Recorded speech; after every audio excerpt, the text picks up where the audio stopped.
even though they were the enemy, they survived, you know. They're still humans.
go through the rigorous training that we went through, it makes you, I'd like to say, it makes you a man. I mean, you just learn things that sometimes we think are simple things, and yet they're very, very important things. Like discipline, how to handle discipline. Going through the cadet life, Ian, was a real experience. I was in the Coast Guard, but the Coast Guard in World War II was everywhere. We operated with the Navy, and that's the reason I've got my Navy cap on, because I spent 46 months in the Coast Guard, and when I got out, I joined the Naval Reserve. So I had the same rank in the Navy when I got out as I did in the Coast Guard, so I actually served in 2 services. Well, I was in the Philippines. We were drawing maps. I was in a map-making outfit. We were drawing maps for the invasion of Japan. And, of course, you know what happened to the atom bomb. And I still have information on here on making exposures. sit there. And you look through here, and I made a little wire viewfinder and had it on here. That is for quick shots, and it worked fine. It didn't show, I say, quite all of the picture, but it wasn't enough to matter usually. Memorable would be when the flag went up on Iwo Jima. I was quite close. My squad was probably a block and a half away, if you in terms of footage. It was on the 5th day of the invasion, and I was a gunner, and one of my ammunition carriers shouted at me, "Clayton, look towards Mount Suribachi." And I turned around and looked, and I could see among the shelling, when there's a lot of shelling going on, my boy, there's just everything in the air. Through it all, I could see the red part of the flag. And we had the bivouac there, and the snow was about 4 to 8 inches deep. And all we had was 2 blankets. We slept in the back of the truck all that time. And then because of the uncertainty of what the Germans were going to do, they were given quite a battle there. That was one of the worst battles in the war. And here's a casualty here where a soldier was shot, even in the area where we were. Now we had guard duty there, and there weren't many Japs there. Well, I would say December the 7th when the Japs hit us there. I'd been on security all night and just had laid down across my bunk, and Harry Albright, one of my motorcycle men, come running through, hollering, get up, the Japs are bombing us, the Japs are bombing us. So he didn't have to say it twice. And I went down and jumped on the motorcycle and went to the gate. And I was missing my buddy.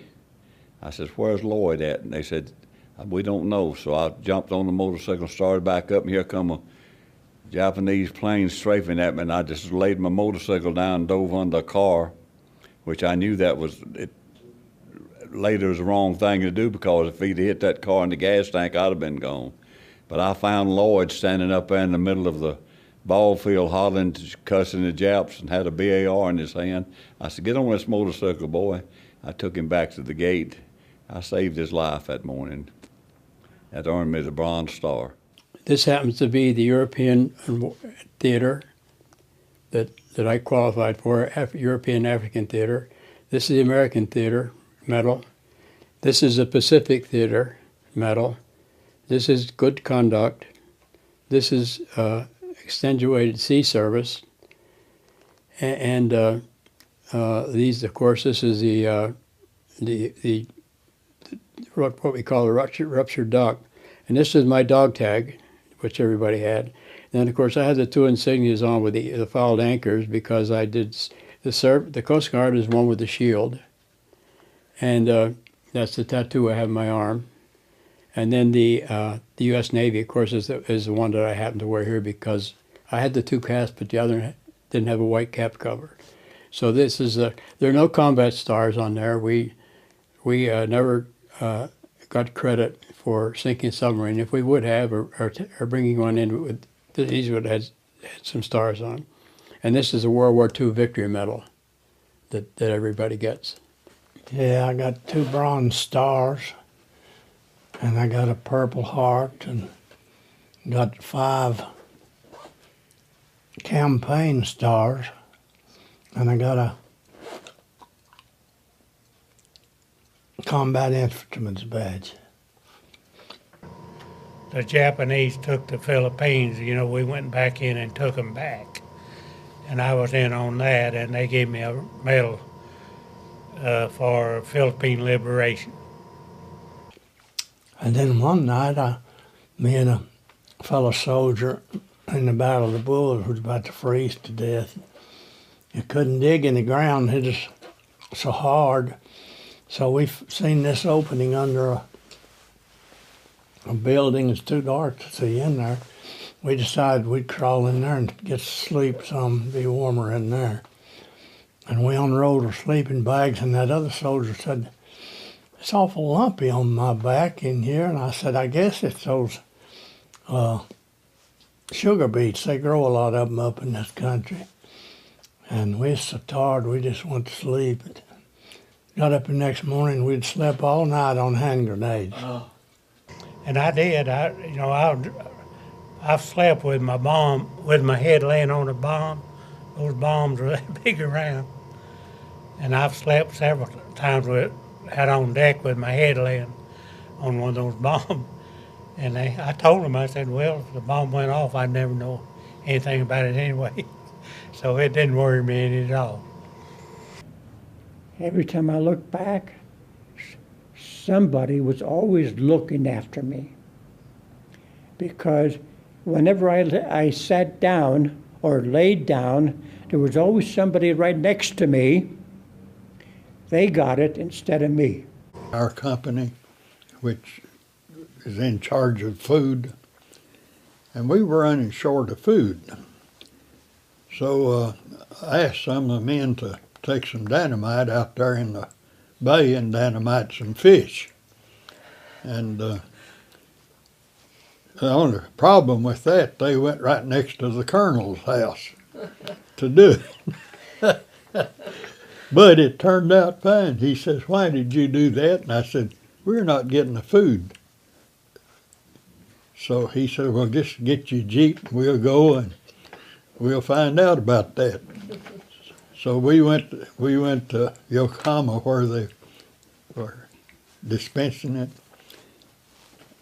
And he said he really worked them over, and from then on we had plenty of food. What do you remember most about the day you returned home? Well, I guess being able to see my sweetheart. The day the Japanese surrendered, I think at that time they had transferred me back to Hawaii, and I was sitting in a theater. And when the news came out, the theater shut down, and everybody took off to town or back to their barracks to celebrate. Well, I guess we could say we was all brothers because we was all there for the same thing and looking forward to the same thing for the war to be over, where we could all go back home. And you never met a stranger if he is American. He wouldn't know.